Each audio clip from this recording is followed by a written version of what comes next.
Muy bien, nos acompaña el doctor Omar Videa. Doctor, gracias por estar con nosotros esta noche. Buenas noches. Vamos a entrevistar, ya hemos recuperado la señal, con el doctor Román Macaya. Él es el presidente ejecutivo de la Caja Costarricense de Seguridad Social. Comenzamos a conversar con él al inicio del noticiero, pero se cayó un poco la señal, le hemos mejorado. Doctor, buenas noches de nuevo. Muy buenas noches, don Edgardo, y un saludo al doctor Omar Videa, que entiendo que lo está acompañando y bueno, creo que ha mejorado la conexión, ¿es así? Muy bien, lo escuchamos y lo vemos perfectamente. Estábamos al inicio con la primera pregunta, doctor Macaya, en relación a la estrategia de Costa Rica. Usted nos habló de las medidas que habían tomado, que habían resultado un impacto económico, por supuesto, y también lo que tiene que ver con el área de la salud. Y me llamó la atención cuando dijo lo más importante, entre otras cosas, un rastreo domiciliario agresivo. Sí, o sea, cada caso que se identifica ha habido un rastreo epidemiológico muy activo para identificar todos los contactos cercanos de esa persona, contactos familiares, sociales, de trabajo, y todo ese conjunto de contactos cercanos se aísla por 2 semanas. Eso es un trabajo arduo de tanto del Ministerio de Salud como de la Caja Costarricense de Seguro Social, y han habido una serie de políticas para hacer que esas personas puedan permanecer en su casa.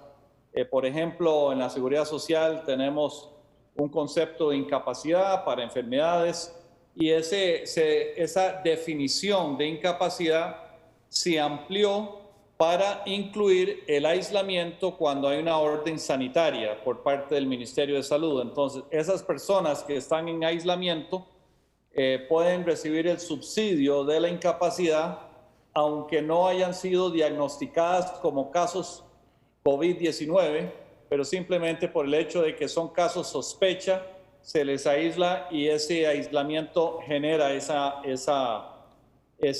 subsidio. Y bueno, una serie de medidas también para evitar que las patologías, por ejemplo, todos los pacientes crónicos, hipertensos, diabéticos, asmáticos, y obviamente muy enfocado en la población adulta mayor, hemos implementado un programa de entrega de medicamentos a domicilio para que no tengan que acudir al centro de salud, que es una razón principal para llegar a los centros de salud. Es simplemente para estos pacientes crónicos recoger sus recetas, al llevárselos a la casa. Ahí sacamos de la ecuación de los centros de salud a muchos adultos mayores y muchos pacientes crónicos que por esa enfermedad crónica son casos de alto riesgo si se contagian por COVID-19. Igual ha habido una serie de medidas para aislar los pacientes dentro de los hospitales, inclusive un hospital que dedicamos solo a este tipo de pacientes COVID-19, para que el personal también se entrene en cómo se tratan estos pacientes y en todas las etapas, desde lo que es un paciente en sala que no está mostrando mayores complicaciones hasta una unidad de cuidados intensivos. Muy bien. Doctor Videa. Muy buenas noches, doctor Macaya. Es un gusto conversar con usted y con el pueblo hondureño que le escucha. Sin duda alguna hemos visto el ejemplo de Costa Rica en función a la estrategia de detección temprana de casos. Cómo han realizado, ya nos decía, con las visitas comunitarias, esa detección de casos ha ido acompañada de pruebas laboratoriales, y si estas pruebas son las pruebas PCR las que ustedes han realizado. Veíamos hace algunos minutos el reporte del número de pruebas efectuadas y andan arriba de 17,000 pruebas, y con una población usted de aproximadamente 5 millones de habitantes hay una relación de una prueba por cada 292. Para ponerle en contexto de nuestro país, nosotros estamos en una relación por nuestra cantidad de habitantes de una prueba por cada 1,400 hondureños. Bueno, en el tema de las pruebas, el Ministerio de Salud es el que ha dictado los parámetros, digamos, de a qué personas hay que realizarle la prueba. Y esos lineamientos han ido evolucionando a lo largo de estas semanas. El primer lineamiento era muy estrecho en términos de que la persona que se le hacía la prueba era una persona que había viajado a China, había estado en la ciudad de Wuhan y había estado en un mercado de animales vivos. Imagínense lo limitante que era el primer lineamiento. Y poco a poco se fueron ampliando a más países, ya no hay que haber estado en el exterior, una vez que había transmisión local. Los síntomas se fueron incluyendo a como se iban conociendo, por ejemplo, la pérdida del olfato y de otros síntomas que fueron sumándose. Finalmente hoy la prueba incluye el criterio médico. O sea, el criterio médico puede superar el faltante de síntomas o de historial del paciente. Entonces, cada vez, hoy estamos creo que en el lineamiento número 12, así que ha ido ampliándose la gama de criterios que se utilizan para realizar la prueba, pero junto con eso, y esta es la parte muy importante, es qué se hace con esa información. Y ahí es donde entra un trabajo casi que de detective, de identificar por medio de entrevistas quiénes son sus contactos cercanos, con quién ha estado en las últimas 2 semanas, etc. Y tal vez, doctor, para contestar su pregunta sobre la naturaleza de las pruebas, sí, son las pruebas PCR. La Caja Costarricense de Seguro Social tiene 4 diferentes tecnologías, todas a base de PCR. Unas están en un hospital nacional centralizados que pueden hacerlas de una forma automatizada, hacen 188 cada corrida. Otras son más, digamos, más portátiles, equipo más pequeño que se puede ubicar en una zona más alejada para hacer la prueba más de una forma más local. Lo importante es que el enfoque de las pruebas ha sido direccionado, no ha sido simplemente masivamente a toda la población que quisiera tener una prueba. Pero poco a poco se ha ido ampliando ese criterio, así que cada vez tenemos que hacer más pruebas y bueno, es un reto estar comprando estos kits, los reactivos de PCR, no tanto por la parte económica, sino por la parte logística, que todo el mundo está buscando las mismas pruebas y entonces a veces hay atrasos en la entrega de las mismas y eso es algo que nuestro departamento de logística siempre tiene que estar encima de las empresas para que entreguen las pruebas a tiempo. Doctor Macaya, ¿cuántas pruebas hacen al día? ¿Cuántas pruebas PCR hacen al día? Bueno, le doy un ejemplo. Hay grupos a los cuales les hacemos prueba a todos, aunque no tengan síntomas. Esos grupos son todos los viajeros que llegan por aire, por avión.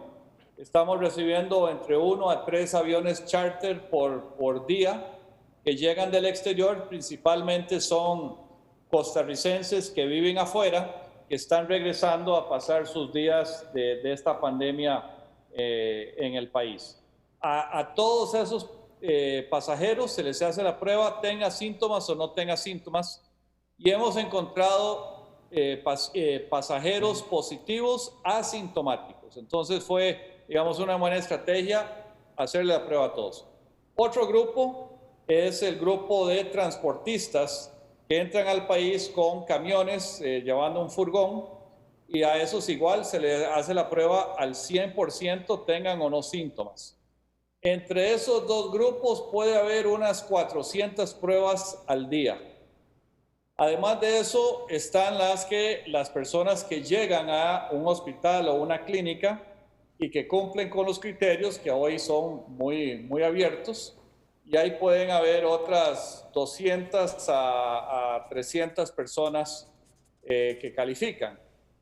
Y luego estamos comenzando a hacer pruebas de una forma aleatoria, simplemente como decir una encuesta de cómo está circulando el virus en 21 comunidades que están repartidas por todo el país y donde hacemos 30 pruebas por semana, no por día. en esas comunidades. Pero digamos, en estos días diría que estamos haciendo aproximadamente unas 700 pruebas por día. ¿Y el resultado en cuánto tiempo lo obtienen de esas PCR? Normalmente el resultado está el día siguiente, ¿verdad? Es un esfuerzo importante porque mucho de la capacidad de análisis de PCR está en la ciudad, está en San José, y sin embargo el muestreo se está haciendo en todo el país, en las dos fronteras, en las costas, en las zonas rurales, y todas esas muestras se tienen que trasladar físicamente a el Valle Central. Poco a poco hemos ido descentralizando esa capacidad para que la prueba se pueda realizar localmente, no solo la toma de la muestra, sino el análisis del PCR, y eso es algo que esperamos ya esta semana y la próxima poder descentralizar más, porque en este momento hay 5 hospitales fuera del área, digamos, del casco urbano, donde estamos ya haciendo esta tecnología más local, son las PCR que llaman cerradas, y que donde se puede obtener un resultado en cuestión de 45 minutos, pero son de menos capacidad, o sea, no hacen tanto volumen, sino que dan la respuesta más rápido.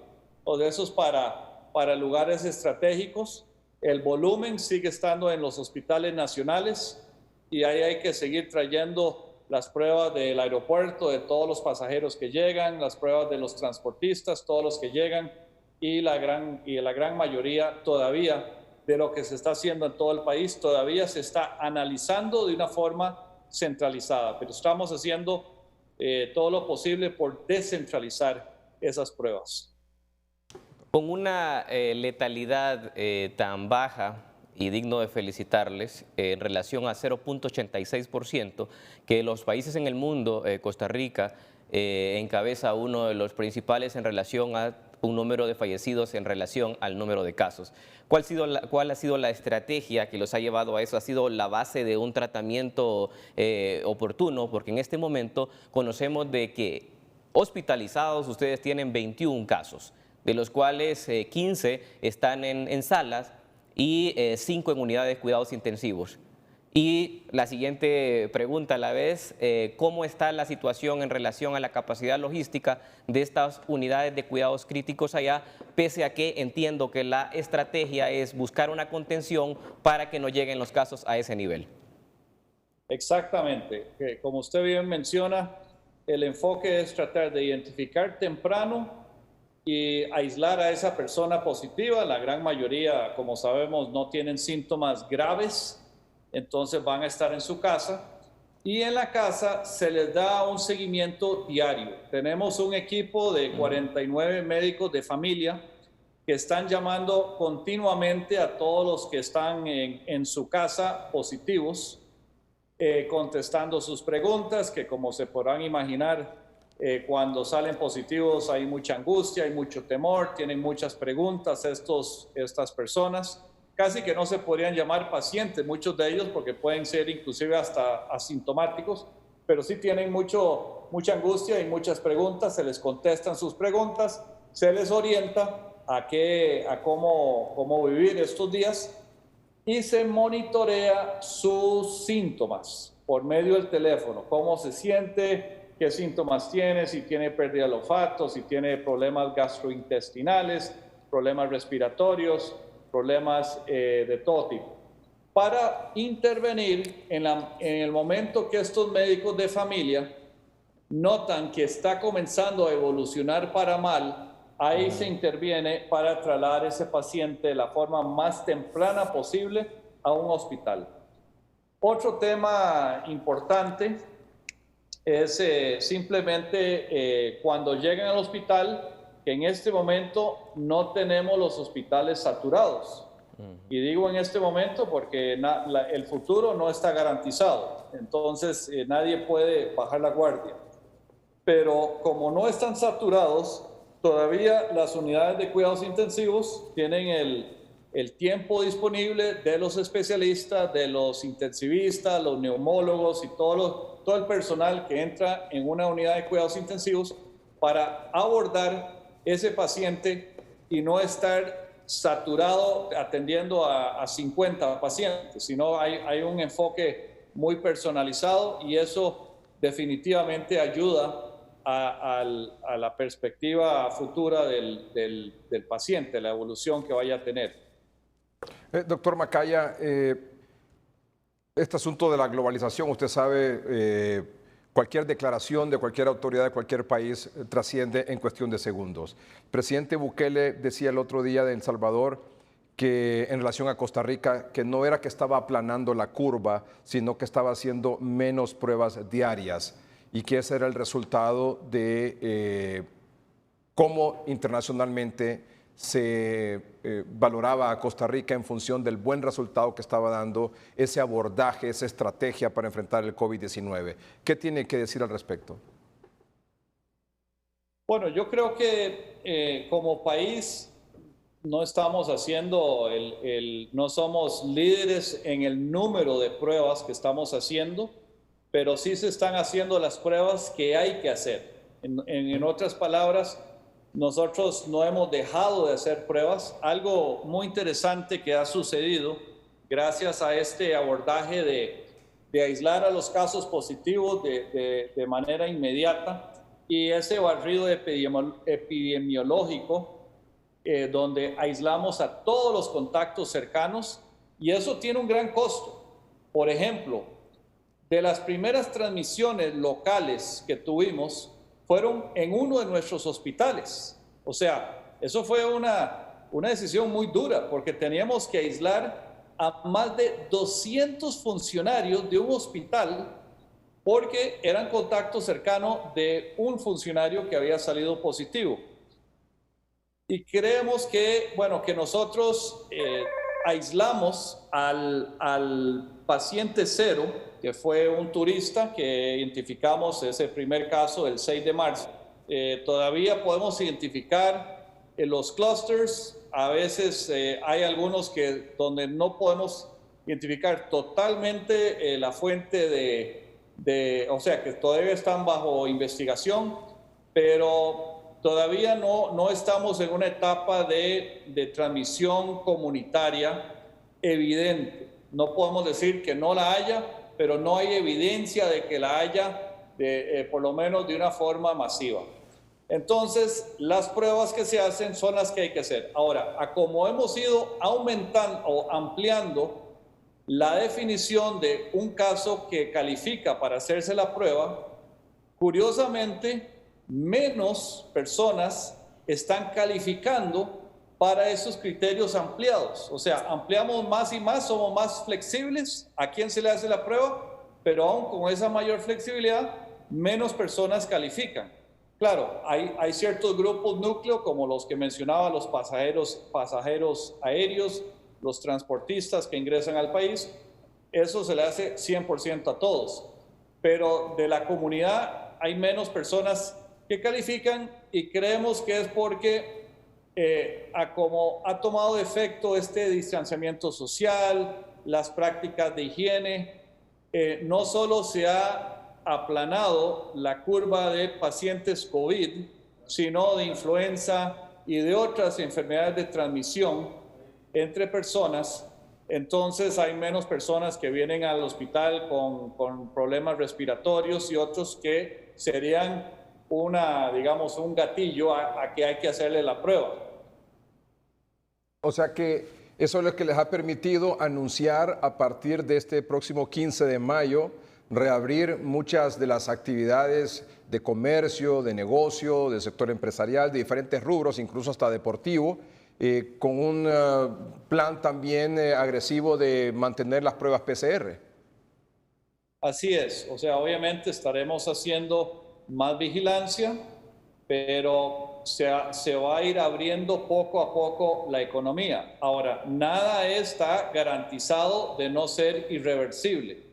En la medida que veamos que la curva se comience a inclinar hacia arriba y a volverse exponencial, estas cosas se pueden reversar, pero por lo menos al 15 de mayo vamos a reabrir cierta actividad económica, los deportes de alto rendimiento sin espectadores, los hoteles pequeños de menos de 20 habitaciones al 50% de capacidad, y ciertos criterios que se han utilizado para definir segmentos de la economía que van a irse abriendo. Y tenemos una proyección cada 15 días de qué es lo que vamos a ir abriendo más.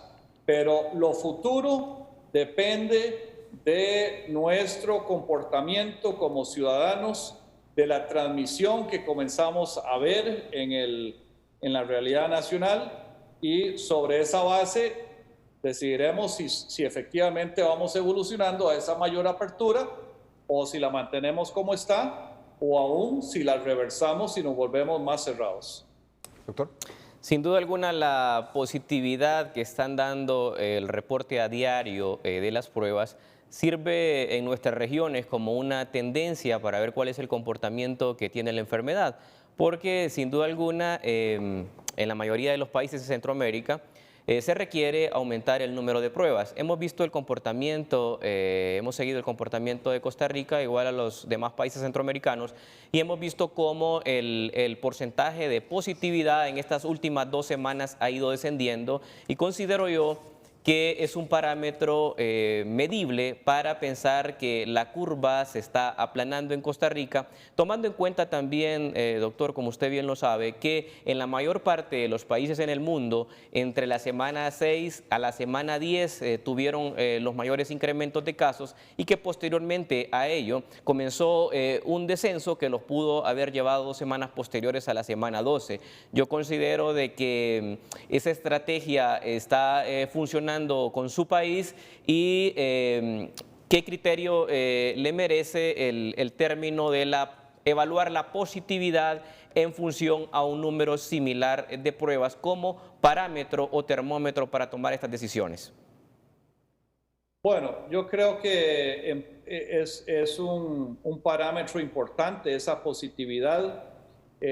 Últimamente hemos visto un leve incremento en los últimos 2-3 días. Hoy tuvimos 18 casos positivos, y hace una semana hubo un día inclusive que había 2 casos nuevos.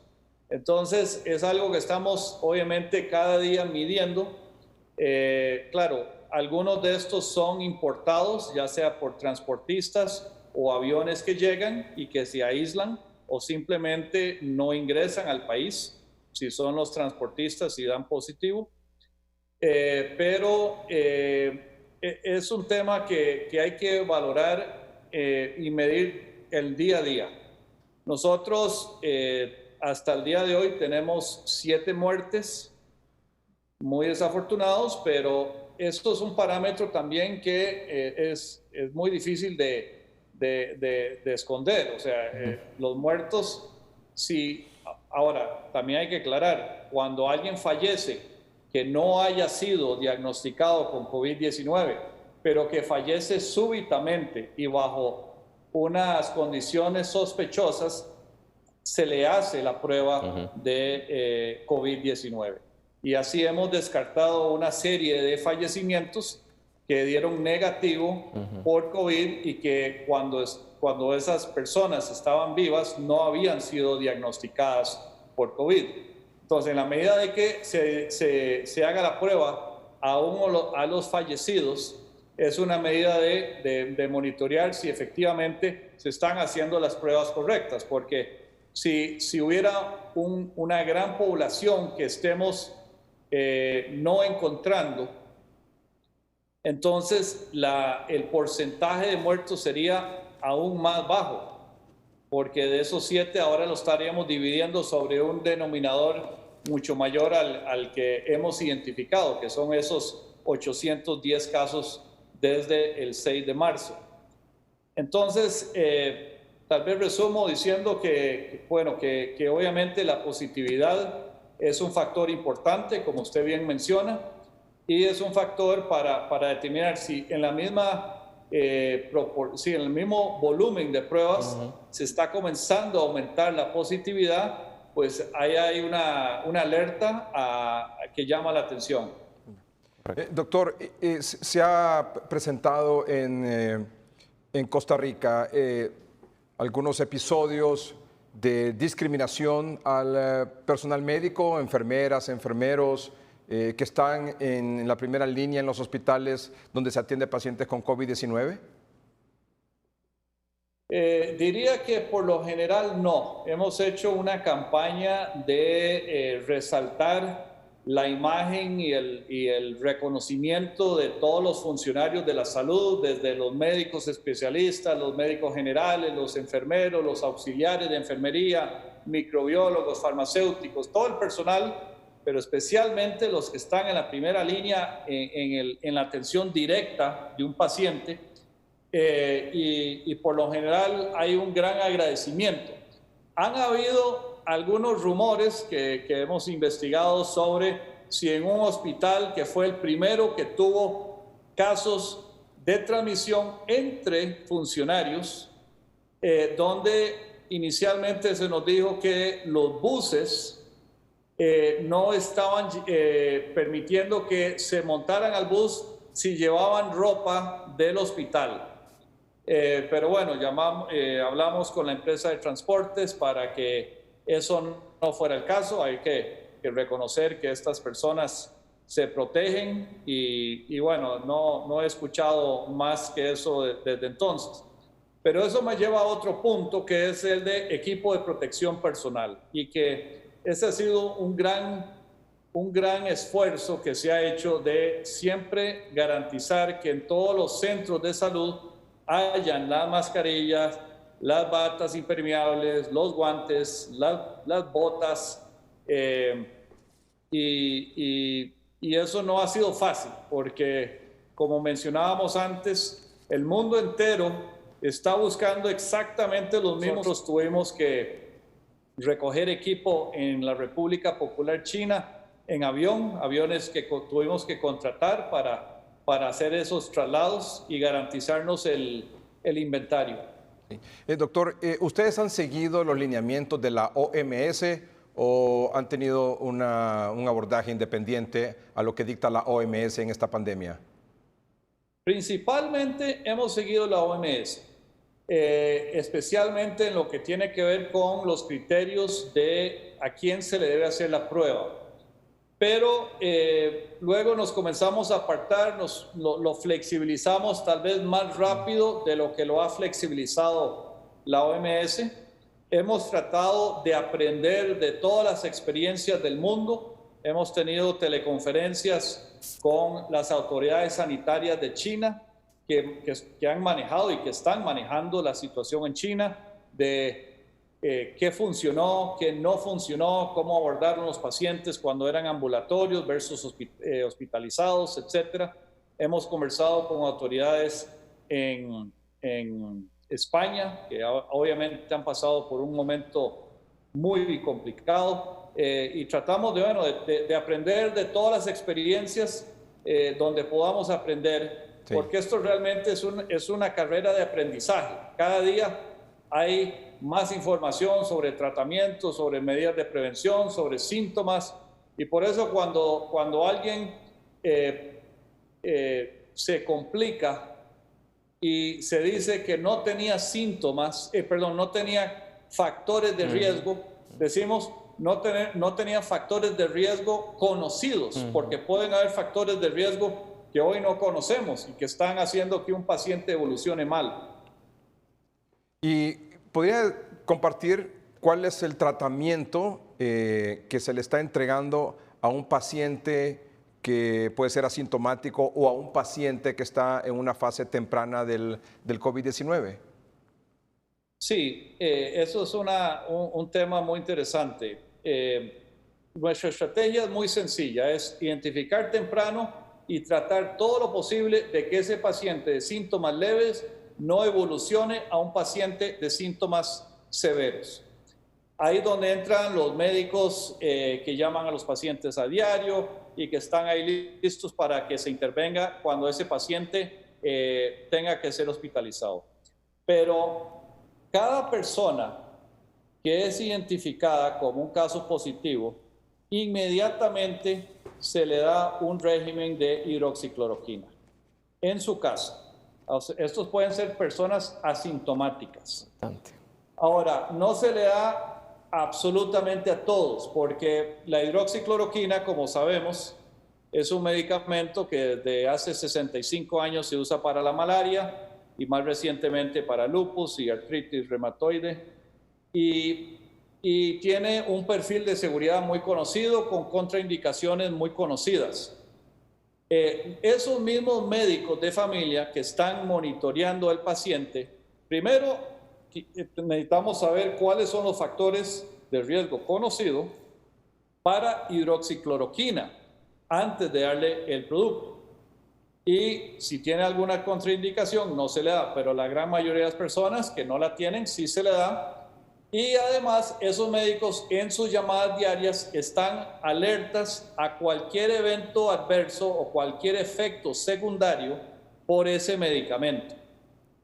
Hasta el momento los únicos efectos secundarios que hemos reportado son principalmente gastrointestinales. Son diarreas y malestares, dolor de abdomen, pero esos son típicos de hidroxicloroquina, pero también un porcentaje alto, casi un 30% de los pacientes COVID-19 tienen esos mismos síntomas, podrían ser los mismos.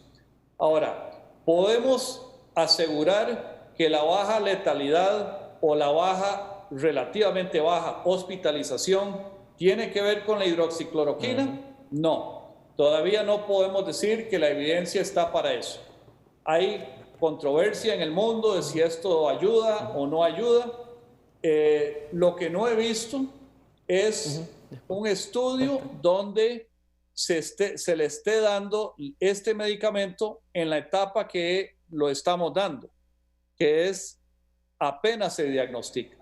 O sea, estos pacientes no están en una situación severa ni de complicaciones por COVID-19. Perdón, entonces, hidroxicloroquina y solo eso, o hay un tratamiento puntual, 2 o 3 medicamentos más. Esto, mientras están en la casa, es solo eso. Como sabemos, esta enfermedad todavía no tiene un tratamiento disponible, eficaz, ¿verdad? No una cura. Entonces se tratan los síntomas. Cuando llegan al hospital, se van tratando los síntomas a como se conocen.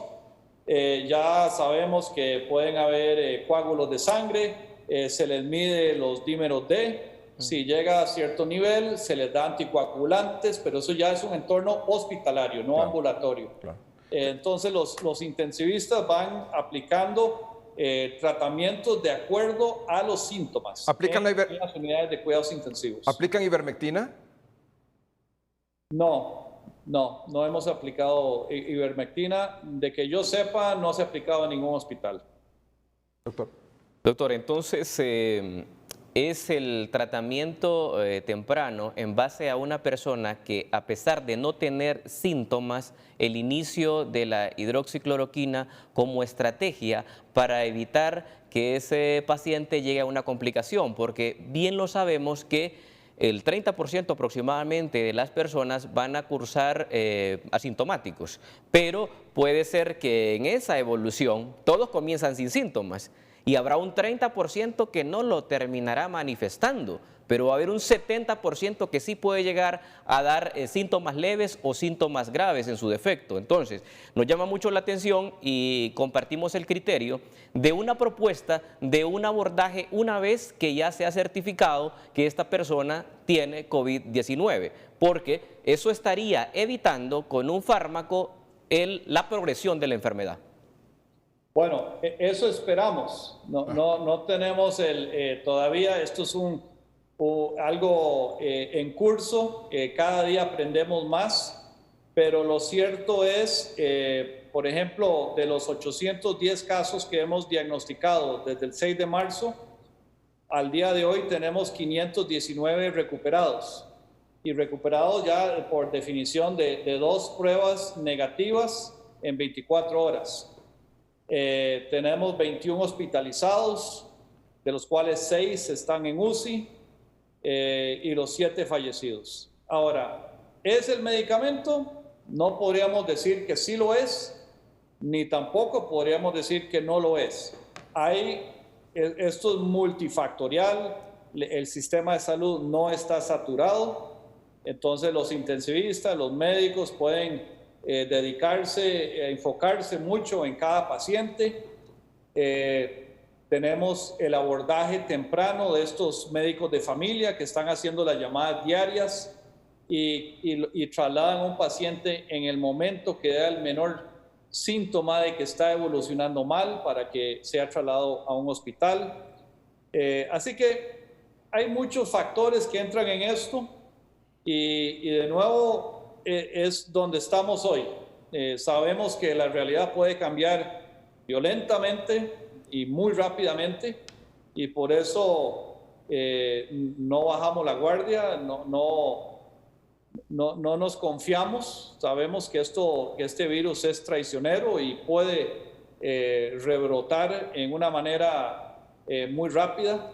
Así que, pero lo que tratamos es de aprender todos los días lo más rápido posible de lo que se está generando de conocimiento en todo el mundo. Doctor Macaya, ¿tiene en algún momento el temor que el sistema de salud de Costa Rica pueda colapsar por casos de COVID-19?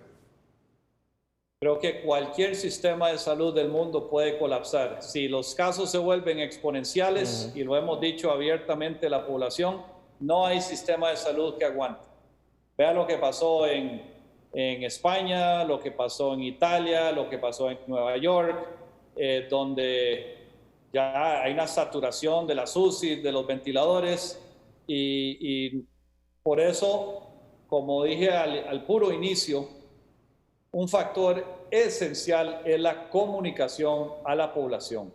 Lograr que la población se quede en casa a menos de que sea absolutamente necesario, que cuando salga de la casa todas las medidas de distanciamiento social siguen vigentes, aún con la apertura económica que poco a poco se irá abriendo.